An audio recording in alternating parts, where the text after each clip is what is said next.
O ronco do motor era a melodia constante na vida de Mauro. Há 20 anos, o cheiro de diesel e a vastidão das estradas brasileiras eram sua única realidade, seu refúgio, sua prisão. Aos 45 anos, com a barba grisalha salpicando o rosto marcado pelo sol e pelos pensamentos, Mauro era a personificação do caminhoneiro solitário. Sua Scania, batizada carinhosamente de Gigante, era mais que um veículo. Era seu lar, seu confidente silencioso nas madrugadas cortadas apenas pelos faróis. Rotas para o Nordeste eram as suas preferidas, menos engarrafamento, mais estrelas e uma paisagem que, embora árida em muitos pontos, sempre lhe trazia um resquício de paz. Ele vinha de uma família humilde no interior de Minas Gerais, onde aprendeu desde cedo que a vida na estrada era dura, mas oferecia uma liberdade que poucos podiam sequer sonhar. Mas essa liberdade tinha um preço: a solidão. Após a morte prematura de sua esposa Ana, há 10 anos, em um acidente de trânsito que ele nunca conseguiu superar, Mauro se fechou ainda mais. As memórias dela eram como fantasmas, assombrando cada cabine e cada parada. Ele se afundou no trabalho, usando as longas horas ao volante para fugir do vazio que ela havia deixado. Apenas o rádio, sintonizado em estações que tocavam modas de viola e sertanejo raiz, era sua companhia, às vezes intercalado com programas de notícias que ele mal ouvia, absorto em seus próprios devaneios. Era uma noite particularmente abafada no sertão baiano. A umidade grudava na pele mesmo com o ar-condicionado no máximo, e a escuridão lá fora era quase absoluta, quebrada apenas pelos vagalumes esporádicos e o brilho fraco das cidades distantes. Mauro dirigia há horas, com os olhos fixos na linha que a estrada formava à frente. Um voo de mariposas contra o para-brisa. Um vulto.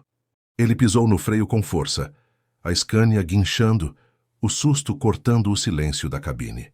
Não era um animal nem um pneu estourado. Era uma mulher parada na beira da rodovia, sob a luz fraca de seus próprios faróis. A mulher parecia perdida, desorientada. Não tinha mochila, nem bagagem. Suas roupas, um vestido simples e surrado, pareciam limpas, mas não a protegiam da poeira da estrada. Os cabelos escuros, soltos, cobriam parte do rosto. A princípio, Mauro hesitou. A estrada era perigosa, e histórias de armadilhas eram comuns. Mas havia algo em sua postura, algo em sua aura de desamparo que o fez mudar de ideia. Ele notou que ela não fazia nenhum sinal. Não acenava pedindo carona. Apenas estava ali como uma estátua sombria esperando. Ele abriu a porta do passageiro, a luz interna iluminando brevemente a figura. "Precisa de ajuda, moça?" perguntou ele com a voz rouca pelo cansaço.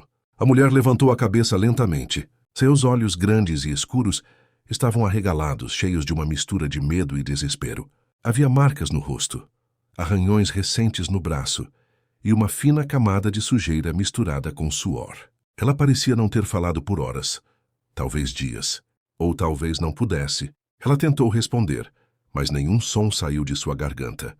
Apenas um sussurro inaudível, um esforço doloroso. Ela tentou novamente, e um gemido abafado foi tudo o que se ouviu. Mauro percebeu. Ela não tinha voz, ela não podia falar. Seu corpo tremia levemente, e ela apontou para a garganta, em um gesto de frustração e súplica. Era um desamparo tão profundo que atingiu Mauro em um lugar que ele pensava estar dormente. A empatia, um sentimento que ele havia enterrado junto com as memórias de Ana, começou a ressurgir. "Não se preocupe", disse ele suavizando a voz. "Eu te levo. Para onde você vai?" Ela apenas balançou a cabeça negativamente, indicando que não tinha destino. Seus olhos, no entanto, transmitiam uma mensagem clara. Um grito silencioso de socorro. Um olhar que implorava por refúgio, por segurança, por uma chance. Mauro não hesitou mais. A solidão, o senso de dever e a necessidade instintiva de ajudar alguém em perigo, tudo se uniu. Ele estendeu a mão e ela a pegou, a pele fria e áspera. Ao entrar na cabine, ela sentou-se no banco do passageiro, mas não relaxou.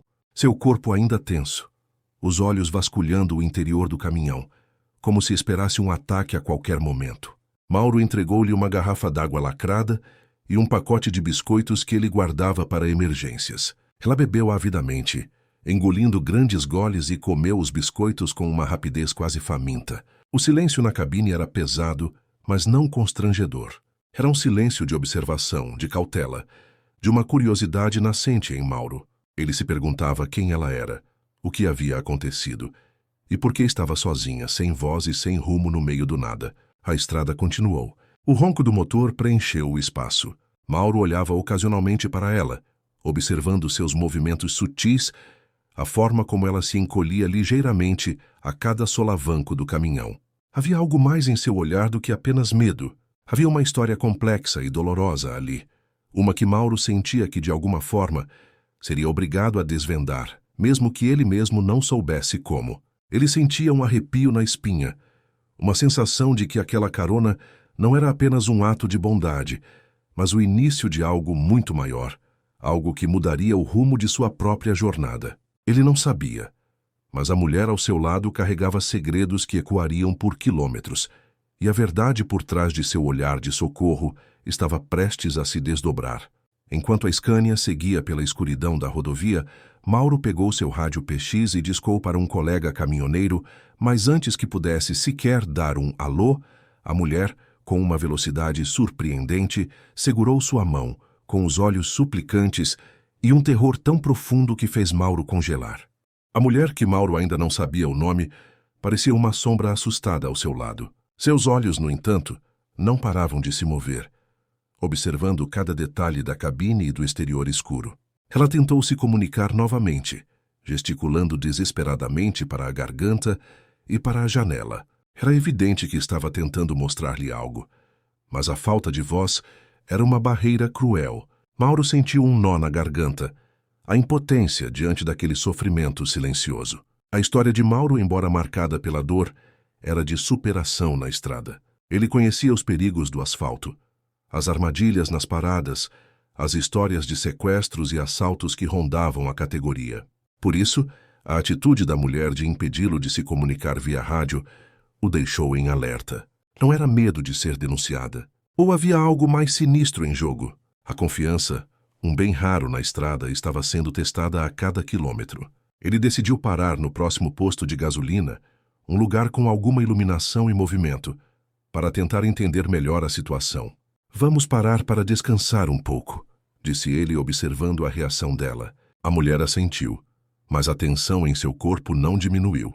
Era como se ela estivesse presa em uma armadilha invisível, e cada movimento fosse uma potencial ameaça. O posto era simples, com uma pequena lanchonete e banheiros precários, mas era um alívio da escuridão da estrada. Ao descer do caminhão, Mauro fez um gesto para que ela o seguisse. Ela hesitou por um momento, olhando para os lados como um animal acuado. Seus olhos varreram o ambiente, buscando algo ou alguém. Não havia outros caminhões, apenas um carro de passeio e o frentista que parecia dormir em pé. Dentro da lanchonete, Mauro pediu 2 cafés e alguns pães de queijo. Ele colocou o papel e uma caneta na mesa, incentivando-a a escrever. Ela olhou para os objetos com uma mistura de esperança e pavor. Seu olhar vacilou, e uma lágrima silenciosa escorreu pelo seu rosto, manchando a sujeira. Ela pegou a caneta, as mãos tremendo, e começou a escrever com dificuldade. As letras eram trêmulas, mas legíveis. Fugindo, perigo, eles... não posso falar. A cada palavra, Mauro sentia um frio na espinha. Eles! Quem eram eles? A situação era muito mais grave do que ele imaginara. Não era apenas uma mulher perdida. Era alguém em fuga, em perigo iminente. Mauro tentou fazer mais perguntas com gestos, apontando para si mesmo e para ela, tentando indicar quem, o que, por quê. Ela apenas balançava a cabeça, os olhos implorando o silêncio. Ela escreveu mais uma frase: "Minha família, reféns." Essa informação atingiu Mauro como um soco no estômago. Não era só a vida dela em risco, mas a de pessoas inocentes. Isso explicava seu silêncio, sua hesitação em se comunicar, o terror em seus olhos. Ela estava sob alguma forma de coação, ou acreditava estar. A tensão no ar era palpável. O cheiro de café se misturava ao odor de diesel vindo do lado de fora. Mauro, que sempre se viu como um lobo solitário, de repente se viu envolvido em algo muito maior do que ele podia compreender. Ele pensou em Ana, na injustiça de sua morte, e sentiu uma pontada de raiva e uma vontade súbita de proteger essa mulher. Ela parecia tão frágil, tão vulnerável. Sua falta de voz era um grito mudo de dor. Enquanto a mulher escrevia mais algumas palavras apressadas no papel, a porta da lanchonete se abriu bruscamente e 2 homens de aparência robusta entraram, varrendo o ambiente com seus olhares. Os 2 homens, com jaquetas de couro escuras e semblantes fechados, entraram, varrendo o ambiente com seus olhares. A mulher, ao vê-los, congelou. O papel e a caneta escorregaram de suas mãos, caindo sobre a mesa molhada de café. Seus olhos, antes cheios de desespero, agora revelavam um terror puro e absoluto. Era como se o ar da lanchonete tivesse ficado pesado, que a respiração de Mauro se prendesse na garganta. Ele, por sua vez, tentou disfarçar, pegando o café e fingindo distração, mas seus sentidos estavam em alerta máximo. Os homens se aproximaram do balcão, pedindo algo ao frentista, com um tom ríspido. Um deles, o mais alto e com uma cicatriz no rosto, parecia inquieto, seus olhos vasculhando cada canto do pequeno estabelecimento. O outro, mais baixo e corpulento, parecia mais calmo, mas sua expressão era igualmente intimidadora. Mauro sabia que não podia simplesmente ignorá-los. A mulher ao seu lado estava visivelmente apavorada. Ele sentiu um calor subindo por sua espinha, uma mistura de medo e uma raiva crescente contra aqueles que a estavam aterrorizando. Ele olhou para a mulher, tentando transmitir calma com o olhar. Ela, no entanto, mal conseguia respirar, seu peito subindo e descendo rapidamente. Mauro percebeu que ela estava prestes a entrar em pânico. Ele tinha que agir. E rápido. O instinto de proteção, que ele pensava ter morrido com Ana, reacendeu-se com uma força surpreendente. Mauro se levantou lentamente, como se estivesse alongando as pernas após a longa viagem. Ele se inclinou sobre a mesa, simulando pegar o açúcar para o café, sussurrou para a mulher. Sua voz quase inaudível.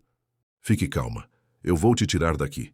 Os 2 homens estavam pagando suas compras e se virando para sair, mas o mais alto, o da cicatriz, lançou um último olhar para as mesas. Seus olhos pararam por um instante na mulher. Foi apenas um segundo, mas para Mauro pareceu uma eternidade. O homem estreitou os olhos, como se estivesse tentando se lembrar de algo, ou talvez de alguém. A mulher apertou os lábios, torcendo para que a escuridão do local e o cansaço do homem a impedissem de ser reconhecida. Mauro sentiu o suor escorrer por suas costas. Ele sabia que o tempo estava se esgotando. Com um movimento rápido, Mauro pegou o papel onde ela havia escrito e o enfiou no bolso de sua jaqueta. Ele se virou para a saída, indicando para a mulher o seguir com a cabeça. A mulher se levantou com as pernas bambas, mas seguiu Mauro com um misto de esperança e desespero. Eles passaram pelos 2 homens, que estavam parados na porta, conversando em voz baixa. O cheiro de cigarro e suor pairava no ar. Mauro manteve a cabeça erguida, fingindo indiferença, mas cada passo era uma tortura, esperando que um deles se virasse e os reconhecesse. Por sorte, eles conseguiram passar sem serem abordados. Ao saírem da lanchonete, Mauro apressou o passo em direção ao caminhão, quase arrastando a mulher consigo. Ele ouvia os passos dos 2 homens atrás deles, se afastando em direção a um carro escuro estacionado perto dali. O alívio momentâneo de Mauro foi logo substituído pela urgência. Ele abriu a porta do gigante e a empurrou para dentro. Rápido! Ele murmurou, fechando a porta em seguida e correndo para o lado do motorista. O motor ligou com um rugido familiar. Mauro engatou a primeira marcha e arrancou com o caminhão, deixando-o posto para trás em uma nuvem de poeira. A mulher, agora mais calma, mas ainda trêmula, olhou para trás, como se estivesse esperando uma perseguição. Mauro também olhou pelo retrovisor, mas não viu nada além da escuridão da estrada. Ele sabia que a fuga era apenas o começo. Aqueles homens, quem quer que fossem, não desistiriam tão fácil. Aquele posto de gasolina seria um marco, o ponto em que a carona se transformou oficialmente em uma perigosa missão. Mauro sentiu o peso da responsabilidade sobre seus ombros. Ele não era um herói, apenas um caminhoneiro solitário. Mas o olhar de socorro daquela mulher, e agora o terror em seus olhos, o impulsionavam a protegê-la. Ele ainda não sabia seu nome, nem todos os detalhes de sua história, mas uma coisa era clara. Ela precisava dele. E ele, pela primeira vez em muito tempo, sentia que sua vida tinha um propósito, além das longas horas de estrada. Ele apertou o volante com força, determinado a descobrir a verdade e a libertá-la dos fantasmas que a perseguiam. A adrenalina bombeava nas veias de Mauro. Ele sabia que o perigo estava à espreita. Não havia como voltar atrás. A mulher encolhida ao seu lado, cujos olhos agora revelavam um traço de confiança, dependia dele. Ele pegou o papel amassado do bolso, o mesmo onde ela havia escrito. Sob a luz fraca do painel, ele tentou decifrar as letras trêmulas buscando alguma pista. Fugindo.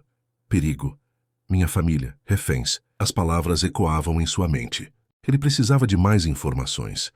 Mas como se comunicar com alguém que não tinha voz e estava aterrorizada demais para sequer escrever muito? Ele olhou para a mulher. Seus cabelos escuros caíam sobre o rosto, escondendo parte de suas feições, mas ele podia ver a tensão em seus ombros. Meu nome é Mauro, ele disse, sua voz suave, tentando acalmá-la. Ele apontou para si mesmo. Ela o observou.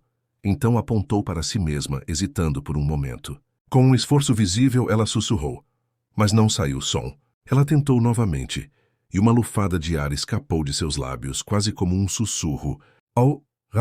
Era quase inaudível, mas Mauro compreendeu. Aura, um nome que combinava com a aura de mistério e fragilidade que a envolvia. Aura, repetiu Mauro, testando o nome.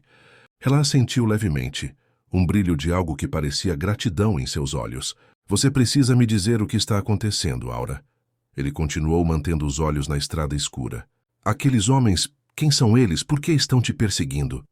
Aura balançou a cabeça vigorosamente, apontando para a garganta com um desespero renovado. Ela não conseguia falar. Mauro sentiu a frustração. Como ele poderia ajudá-la, se não conseguisse entender a dimensão do perigo? Ele pensou na única coisa que poderia ser útil. A gigante estava equipada com um pequeno tablet, que ele usava para rotas e comunicação com a transportadora. Era básico, mas talvez pudesse servir para ela escrever com mais facilidade. Ele pegou o tablet e o entregou a Aura. Use isso, disse ele. Escreva tudo o que puder, cada detalhe importa agora. Aura pegou o aparelho com as mãos ainda trêmulas, mas um fio de esperança parecia ter se acendido em seu olhar.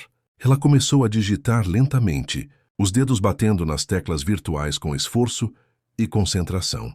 Enquanto Aura digitava, Mauro mantinha os olhos na estrada. Sua mente, no entanto, era um turbilhão. A história dela não parecia um simples assalto.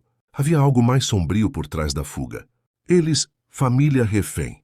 As palavras ecoavam em sua cabeça. Ele se perguntava se não estaria entrando em algo muito maior do que poderia suportar. Algo que colocava não só Aura, mas também sua própria vida em risco.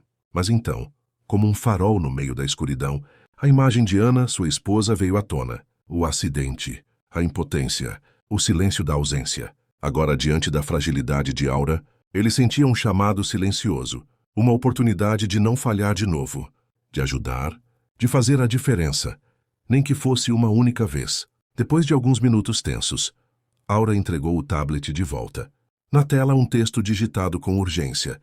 Eles são da milícia do sertão. Querem informações sobre um carregamento. Meu pai é um pesquisador. Descobriu algo. Eu peguei uma parte. Minha família estão na fazenda. Se eu não voltar, eles... As últimas palavras foram cortadas.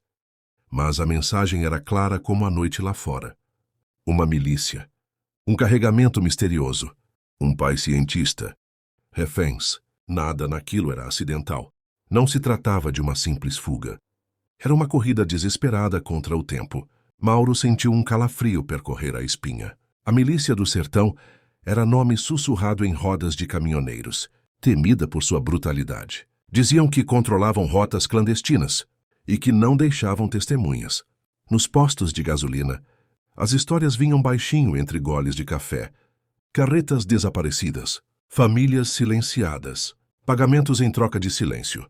E agora ele estava no meio disso tudo, com uma mulher muda, uma medalha enigmática e uma missão que não era sua, mas que talvez fosse seu destino. Ele se viu em uma encruzilhada. Levar Aura a um hospital ou delegacia poderia colocá-la em risco ainda maior. Ou pior, expor sua família à retaliação brutal da milícia. Ele sabia que, por hora, teria que agir sozinho. O que você pegou? Mauro perguntou, num tom baixo, mas firme. Aura levou a mão ao pescoço, afastando discretamente o tecido do vestido. Debaixo dele pendia uma medalha pequena, antiga, com símbolos estranhos gravados em relevo. Não parecia valiosa à primeira vista, mas o modo como ela a segurava, como se carregasse um segredo sagrado, revelava que aquela peça era mais do que parecia. É isso que eles querem? Insistiu Mauro. Aura assentiu, os olhos fixos no pingente. Ela digitou no tablet com os dedos ainda trêmulos. Eles acham que eu tenho o resto. Mas só consegui isso antes de fugir. A milícia acreditava que ela possuía mais do que Aura realmente tinha. Isso a tornava ainda mais valiosa. Ou perigosa. Mauro desviou da estrada principal e estacionou o caminhão em um recanto escuro, escondido por moitas e vegetação baixa, longe de qualquer sinal de luz ou movimento. O ronco do motor cessou. Um silêncio denso tomou conta da cabine, quebrado apenas pelo som abafado dos grilos e pelo tamborilar impaciente do seu próprio coração. Ele precisava pensar, agir com cautela, planejar cada passo.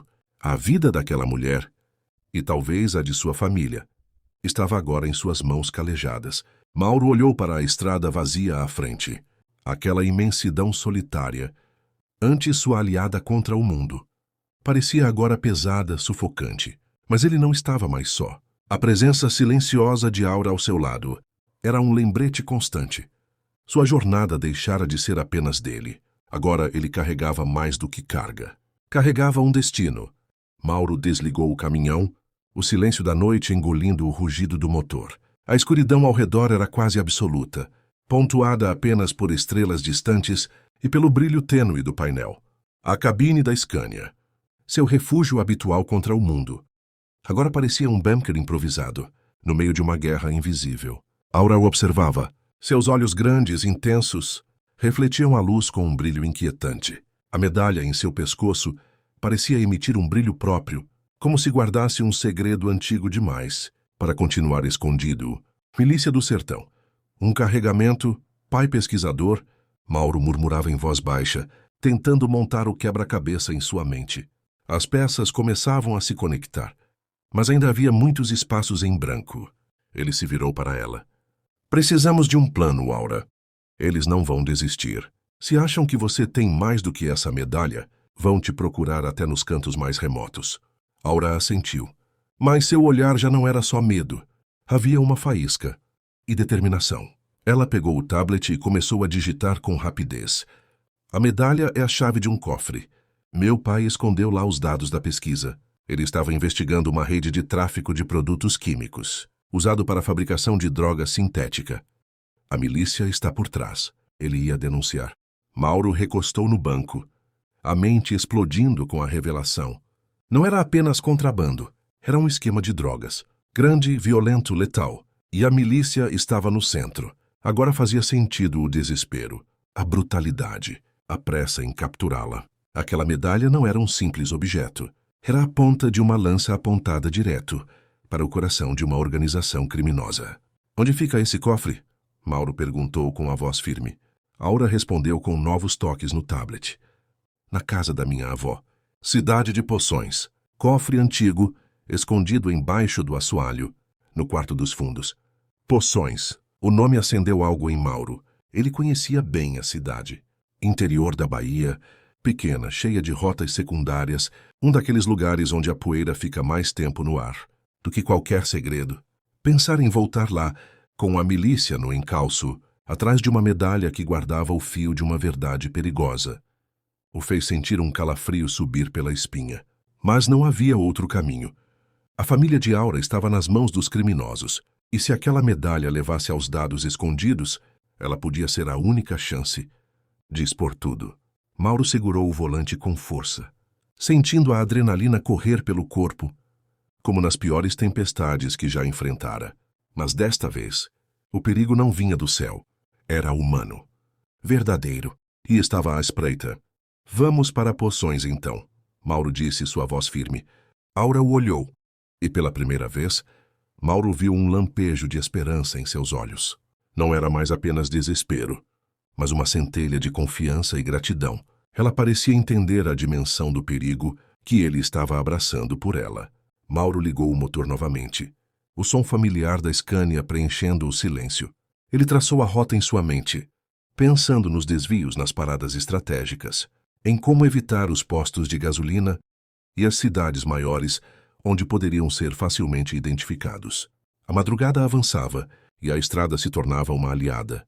Mauro dirigiu com foco total, seus olhos escaneando a paisagem, em busca de qualquer movimento suspeito. Ele manteve o rádio desligado, evitando qualquer comunicação que pudesse alertar a milícia sobre sua localização. Aura, ao seu lado, parecia mais relaxada, mas ainda atenta, seus olhos varrendo a escuridão. Ela pegou a garrafa d'água e a estendeu para Mauro, um gesto silencioso de cuidado. Ele pegou a garrafa e seus dedos se tocaram brevemente. Um pequeno choque elétrico pareceu percorrer seu braço. O sol começou a despontar no horizonte, pintando o céu com tons de laranja e roxo. A paisagem árida do sertão baiano ganhava contornos definidos. Mauro sentiu o cansaço, mas a urgência da situação o impedia de parar. Ele sabia que o tempo era crucial. A cada quilômetro percorrido, eles se aproximavam de Poções, mas também do confronto inevitável. A estrada, que sempre foi sua companheira solitária, agora era o palco de uma fuga perigosa e de uma aliança improvável. Mauro e Aura, um caminhoneiro e uma mulher sem voz, unidos pelo destino e por uma medalha que guardava segredos explosivos. O sol subiu, revelando a paisagem do sertão, mas a beleza árida não conseguia apaziguar a tensão na cabine. Mauro e Aura seguiam para Poções. Cada curva na estrada, um passo mais perto do desconhecido. Ele observava Aura, que agora parecia um pouco menos tensa, mas ainda alerta. Sua mão, instintivamente, pousou sobre a medalha em seu pescoço. Mauro se perguntava o que mais aquela pequena peça guardava, além do segredo do cofre. Para evitar os olhares curiosos, Mauro decidiu pegar rotas secundárias, estradas de terra batida que cortavam fazendas e pequenos vilarejos. O gigante balançava, levantando nuvens de poeira. Aura parecia se acostumar ao balanço, e até um leve sorriso surgiu em seus lábios, quando o caminhão passou por um grupo de crianças acenando. Foi um vislumbre raro de sua vulnerabilidade e de sua beleza escondida. Mauro sentiu um calor no peito. Era um sentimento estranho, um misto de proteção e uma atração sutil que ele não sentia há muito tempo. Eles pararam em um riacho escondido para reabastecer as garrafas d'água e descansar um pouco. Enquanto Aura lavava o rosto na água fresca, Mauro observava os arredores, os olhos varrendo a vegetação densa. Ele não podia baixar a guarda. A milícia não era de desistir facilmente. Aquele medalhão e o que ele representava era valioso demais para eles. Aura voltou, seus cabelos molhados e o rosto limpo, revelando traços delicados e sardas quase imperceptíveis. Ela pegou o tablet e digitou: "Minha avó é uma benzedeira.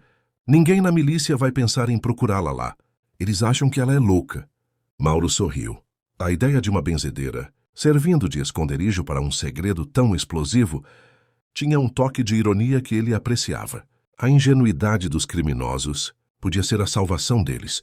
A entrada de Poções surgiu no horizonte ao entardecer. Mauro dirigiu com cautela, evitando o centro da cidade. Ele sabia que a milícia teria informantes em todos os lugares. Ele contornou a cidade, pegando um atalho de terra que levava a um bairro mais afastado, onde as casas eram mais simples e as ruas de terra. Aura o guiava com gestos sutis, apontando a direção. A ansiedade de Mauro crescia a cada metro. A casa da avó de Aura era pequena, com paredes caiadas de branco, e um pequeno jardim na frente. Uma luz fraca vinha de uma janela, e o cheiro de incenso pairava no ar. Mauro desligou o motor, e o silêncio da noite na cidade engoliu o som do caminhão. Aura parecia tremer. A proximidade de sua família, mesmo que refém, e a possibilidade do confronto eram assustadoras. Ao descer do caminhão, Aura segurou a mão de Mauro. Um aperto firme e suplicante. Era um pedido silencioso, para que ele não a deixasse. Mauro sentiu a responsabilidade esmagadora. Ele assentiu, apertando a mão dela de volta. Eles caminharam até a porta, o som de seus passos na terra batida ecoando na quietude da noite. Mauro notou que a porta estava entreaberta. Um mau pressentimento o invadiu. A casa estava escura e em silêncio. Um silêncio opressor. Aura entrou primeiro, seus olhos vasculhando cada cômodo. Mauro a seguiu de perto, com os sentidos aguçados. O cheiro de incenso se misturava a um odor estranho, cheiro metálico. O coração de Mauro disparou. Eles não estavam sozinhos.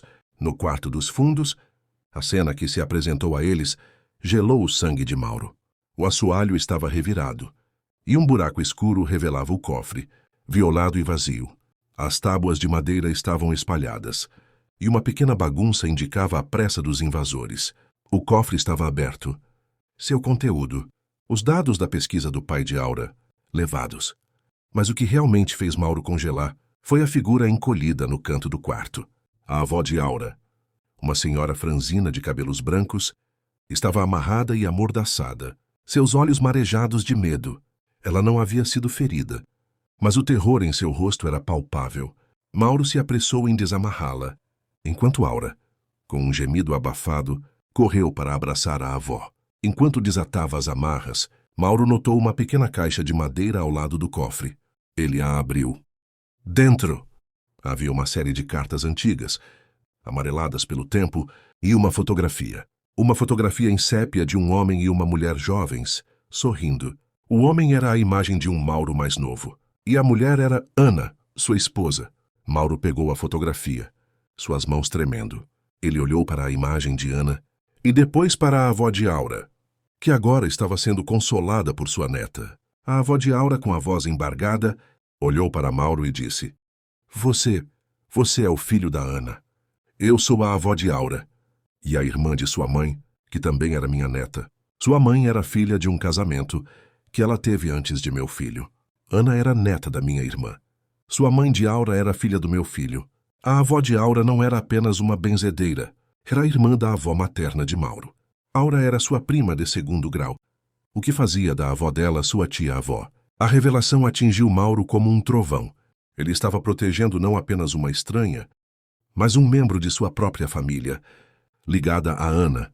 Aquele ato de carona, impulsionado pela empatia, era na verdade um chamado do destino. A milícia já tinha os dados, mas Aura e sua tia-avó estavam a salvo.